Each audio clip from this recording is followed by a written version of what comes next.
जो पीड़ित हैं वो ये सोचते हैं कि आखिर हमारा क्या कसूर था, और अगर ऐसी सरकार अपराधियों को अगर बचाएगी तो फिर आम जन कहां जाएंगे। और सुमित, आप उस जगह पर हैं जहां पर ये प्रदर्शन पूरा हो रहा था, कई गिरफ्तारियां यहां से हुई, कई नेताओं को हिरासत में यहां से लिया गया। हालांकि अब हम देख रहे हैं कि शांत हो गया पूरा, सुबह 6 बजे से लेकर शाम 6 बजे तक बुलाया गया था ये बंद। लेकिन ये जो ममता बनर्जी कह रही हैं, ये तो एक विभाजनकारी सोच को दर्शाती है। बिल्कुल। और हिमानी, क्योंकि शाम को अब लगभग 6 यहाँ पर बज चुके हैं और उसके बाद लेकिन इसका जो असर है वो साफ तौर पर देखने को मिला है। सबसे पहले मैं आपको बता दूं, जो कि बंद का जिस तरीके से आह्वान बीजेपी की तरफ से किया गया था, और बीजेपी के जो स्टेट प्रेसिडेंट है सुकांता मजुमदार, उन्होंने कहा कि जनता का हमें पूरी तरह से सहयोग यहाँ पर मिला है। और बड़ी बात जिस तरीके से आपने कही कि ममता बनर्जी आखिर अब ये कह रही हैं कि 10 दिनों के अंदर वो विधानसभा का सत्र लेकर आएंगी और एक बिल जो है वो पारित करवाएंगी और राज्यपाल को भेजा जाएगा कि 10 दिनों के अंदर फांसी हो। इसे लेकर खुद बीजेपी ने पलटवार करते हुए कहा है कि कानून की प्रक्रिया के तहत ही फांसी किसी को भी दी जाती है, क्योंकि अब ममता बनर्जी ये करने की कोशिश कर रही हैं कि किस तरीके से अपना दामन जो है वो बचाया जाए। वो कह रही है कि बंगाल आखिर जिस तरीके से जल रहा है, लेकिन बंगाल को जलने की जो बात कही जा रही है, क्या आक्रोश अपना जाहिर करना, सड़कों पर उतरकर न्याय मांगना, लगातार ये कहना कि महिलाओं की, बच्चों की जो सुरक्षा है उसे सुनिश्चित ममता सरकार करे, क्या ये बंगाल को जलाना है? दरअसल अब अपने आप को डिफेंड करने के लिए इस वक्त ममता सरकार के पास जो भी पहलू बचता है वो ये कि कैसे इस गेंद को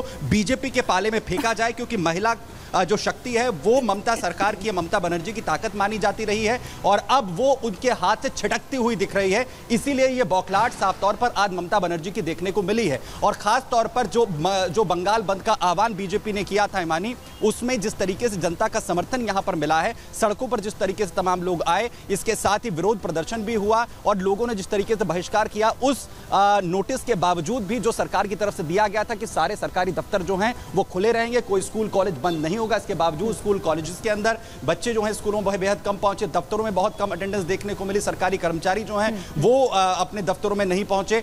इस स्थिति के बावजूद भी जो बस के जो कंडक्टर्स हैं, ड्राइवर्स हैं, वो इस हालत में आ गए कि उन्हें यह कहा गया कि आप हेलमेट लगाकर अपनी बसें यहां पर चलाइए। तो ये स्थिति अब कहीं ना कहीं ममता सरकार को अपनी जो जड़ें हैं वो हिलती हुई दिख रही है और इसलिए इसके लिए भी कहा जा रहा है कि वो बौखलाहट जो है सुमित वो नजर आ रही है। बिल्कुल, आप बने रहिए मेरे साथ। अनामिका, मैं आपका भी रुख करूंगी, लेकिन उससे पहले एक जानकारी अपने दर्शकों को दे दें कि बीजेपी पूरी तरह से आक्रामक नजर आ रही है और इतना छोड़िए 7 दिनों की जो इजाजत है वो बाकायदा उसने ले रखी है। बीजेपी का कल से 7 दिवसीय धरना, अब आप ये कहिए कि आप आज से ही एक तरह से वो शुरू हो गया है, जिस तरह से उन्होंने बंगाल बंद का आह्वान किया था। कोलकाता हाईकोर्ट ने धरने की इजाजत भी दे दी है। बीजेपी ने हाईकोर्ट का आभार जताया है। सुकांत मजूमदार बोले कि यहां कोई लोकतंत्र नहीं, पुलिस फायरिंग नहीं रोक सकती है, लेकिन बीजेपी के प्रदर्शन को रोकेगी। बीजेपी नेताओं को गिरफ्तार करेगी, लेकिन अभया के आरोपियों को नहीं पकड़ेगी, ये सुकांत मजूमदार कहते हुए नजर आए। अब हम सीधा रुख करेंगे मेरी सहयोगी अनामिका सिंह काली, जो लगातार हमारे साथ बनी हुई हैं, उनसे हम समझने की कोशिश करते हैं कि अनामिका, पिछले इतने दिनों से आप वहां डटी हुई हैं, आपने भी देखा कि किस तरह की तस्वीर निकल कर आई। कल हमने देखा वो नबन्ना मार्च, आज हमने देखा ये बीजेपी का 12 घंटे का बंद का जो आह्वान किया है। अब कल से जो ये 7 दिवसीय ये जो धरने की बात और जो इजाजत मिल भी गई है, अब कल क्या तस्वीर होगी? जो तस्वीर होगी वो बहुत कुछ बयां करेगी, क्योंकि जिस तरीके से अगर बात करें कल के प्रोटेस्ट की, तो वो जो कल प्रोटेस्ट था वो बीजेपी का प्रोटेस्ट नहीं था, वो जो स्टूडेंट्स थे उनका प्रोटेस्ट था। आज जो आह्वान था वो बीजेपी की ओर से आह्वान किया गया था कल के लाठीचार्ज के विरोध में।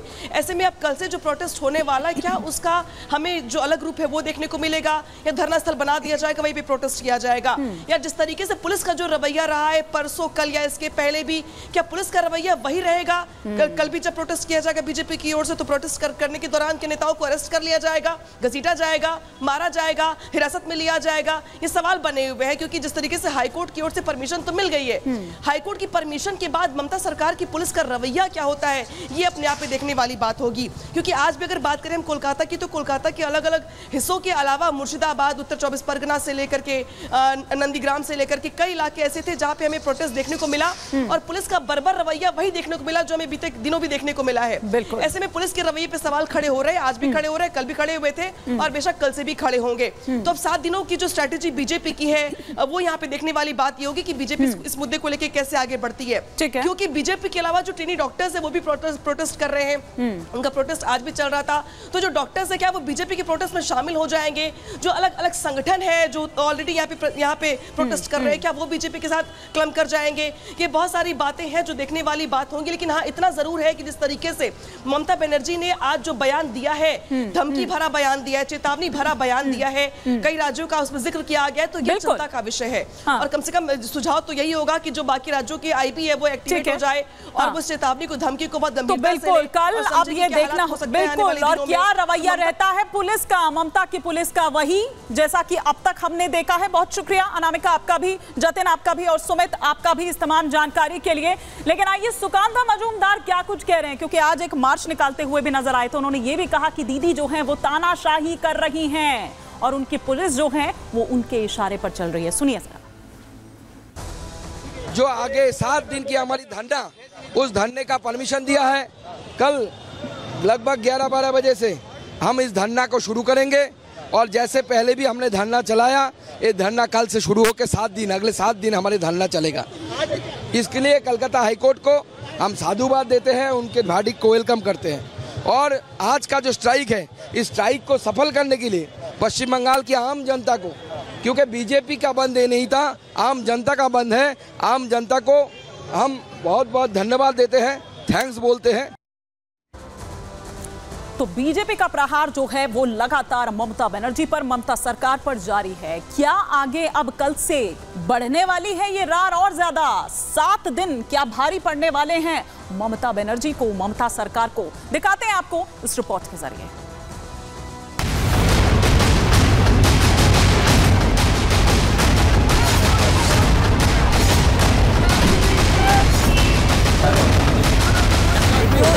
पश्चिम बंगाल की मुख्यमंत्री खुद आंदोलन की राह पर चलकर सत्ता की सीढ़ी चढ़ी, लेकिन आज जब उनकी गलत नीतियों के खिलाफ डॉक्टर, छात्र और विपक्ष आंदोलन कर रहा है तो ये विरोध दीदी को कुछ खास पसंद नहीं आ रहा।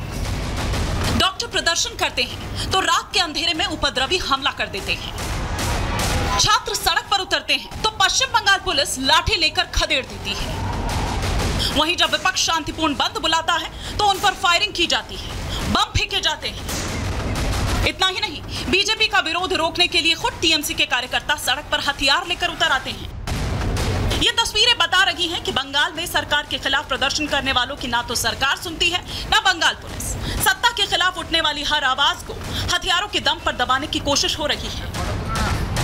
मां, माटी और मानुष का नारा देने वाली ममता को हिंसा, बम और बारूद का ये शोर सुनाई दे रहा है। प्रदर्शन करने वालों को बंगाल पुलिस घसीट कर गाड़ियों में भरती रही, लेकिन खुलेआम गोलीबारी करने वाले वारदात को अंजाम देकर चलते बने और दीदी की पुलिस मूक दर्शक बनी रह गई। ताकि असंतोष को दबाने के लिए इस प्रकार का दुर्व्यवहार करेगी, ये हमारी कल्पना से बाहर था। ममता बनर्जी खुद आंदोलन से निकल करके आई हैं, लिहाजा हमें उनसे संयत व्यवहार की उम्मीद थी। उन्होंने अराजकता की सारी सीमाएं पार कर दी। पश्चिम बंगाल में पुलिस और टीएमसी कार्यकर्ता अपनी मनमानी कर रहे हैं और मुख्यमंत्री केंद्र सरकार को धमका रही है।